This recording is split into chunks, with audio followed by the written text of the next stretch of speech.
Craig Emerson, welcome back to Radio National Thanks Breakfast. for having me back. Well, Australia supplies about 1/4 of Indonesia's beef supply. Reports out of Jakarta suggest that Indonesia wants to reduce its reliance on Australian meat. Is that what you're hearing? No, it's not, and we are working constructively with the Indonesian authorities on the resumption of the live cattle trade. It's good for Australia and good for Indonesia. The cattle are grown in Australia, transported to Indonesia and then fattened through feedlots and then ultimately processed or slaughtered. And what we want to do is just ensure that the standards at the abattoirs are the international standards, and Senator Ludwig, as you know, has been in Jakarta working on that with his counterpart.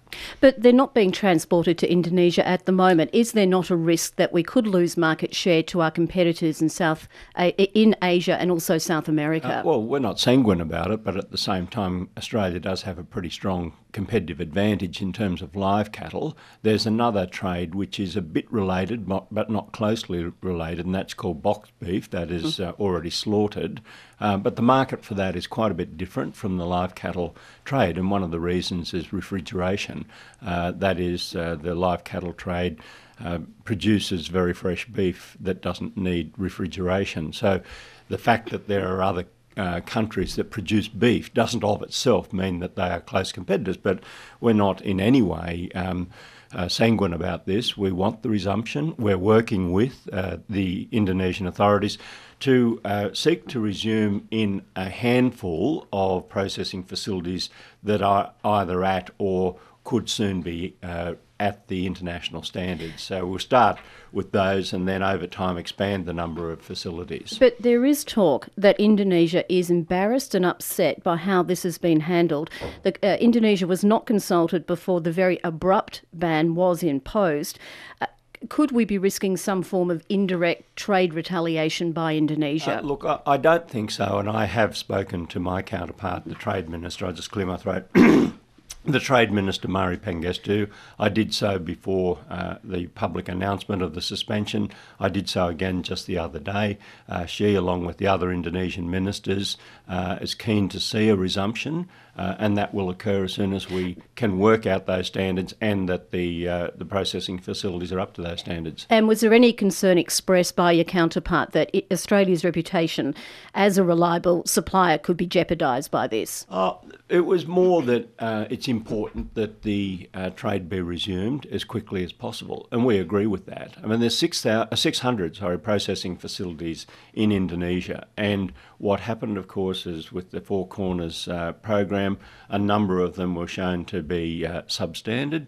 We want to work with the Indonesian authorities first to resume the trade as quickly as possible, and then, where we can, collaborate to improve the standards in the others. Well, is the government any closer to sorting this out? Can you give the industry any assurances when partial trade at least will be resumed? It's probably best that we don't put timetables on it, but I can say this, we're committed to doing it as soon as possible, and we're not letting one day pass. But what does soon as possible mean? It means that we will do it as soon as the standards are being met in the processing facilities. And the reason that Senator Ludwig visited Indonesia and talked to his counterparts is to start the trade again in that limited number of facilities where we can assure that the Australian cattle that leave Australia, go into the feedlots and then for slaughter are being slaughtered in those appropriate places. Yeah, but there are appropriate meatworks already in Indonesia. Pastoral companies such as Elders, for example, they operate abattoirs which have equivalent animal welfare standards to Australia, yet they've been banned from exporting their cattle. Now, the general view is in the industry is that the government got it right first time when it suspended trade to the abattoirs exposed by Four Corners, but then the government panicked by suspending the entire trade. Did the government overreact? No, it didn't overreact. As I say, there's 600 facilities. The fact that a number of them, a small number, featured on the Four Corners program could not of itself give us assurance that there were no other such facilities. Why would we assume, or would anyone assume, that the Four Corners program filmed only those facilities amongst the 600 that were substandard? On what basis would we assume that all of the rest were up to standard. There would be no basis for that. And that's why there was that suspension, and that's why we are working with a small number first and then gradually increasing that over time. I'm sure you would concede that this situation has now become urgent. Well, Joseph Ludwig has been up in Indonesia. We've been working through the officials on a day, around-the-clock basis. Of course, we are seeking to get this resolved. I met with the Northern Territory cattlemen yesterday. We explained what we were doing, and as testimony of the urgency is that we're not waiting till dozens upon dozens of these facilities are up to scratch. If we can get it going, then that gives a little bit of extra confidence. But remember, the other part of the exercise is to be able to track the cattle all the way from Australia through and into the processing facilities themselves. That's probably not that difficult, but those assurances need to be put into place. But you've now only got a matter of days, excuse me, to sort this out, because cattle import licences are rolled over each quarter, and the June quarter licences will expire in just over a week. Cattle importers in Indonesia can't apply for the July quarter licences until they have clarity and certainty about the supply. And the industry is expressing fears that longer term it could be shut out of the Indonesian market. Well, I repeat that while we're not sanguine about it, we do have a pretty good competitive advantage here. This has worked well in the past, but the problem is that the particular facilities were shown to be substandard.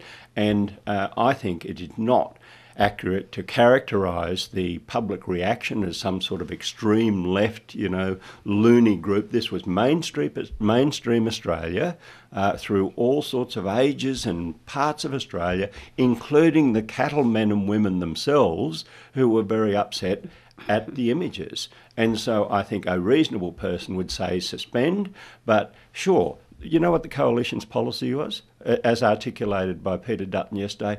Just suspend for those that were on the Four Corners program.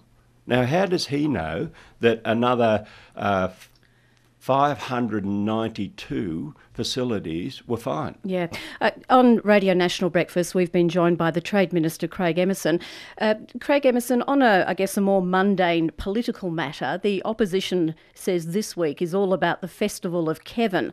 You were one of the last men standing this time last year, even defending the Prime Minister, Kevin Rudd, on the very morning that he was rolled.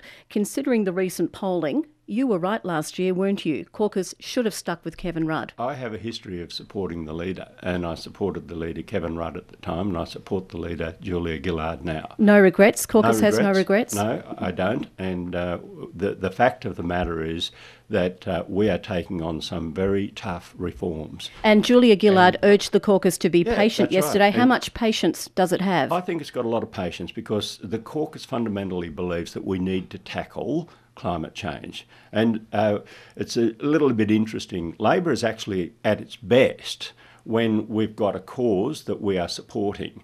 I think in opposition, sometimes we're at our worst when we weren't supporting a particular cause, we were just opposing. Now, this is the particular category that we find Mr Abbott in now, opposing for opposing sake.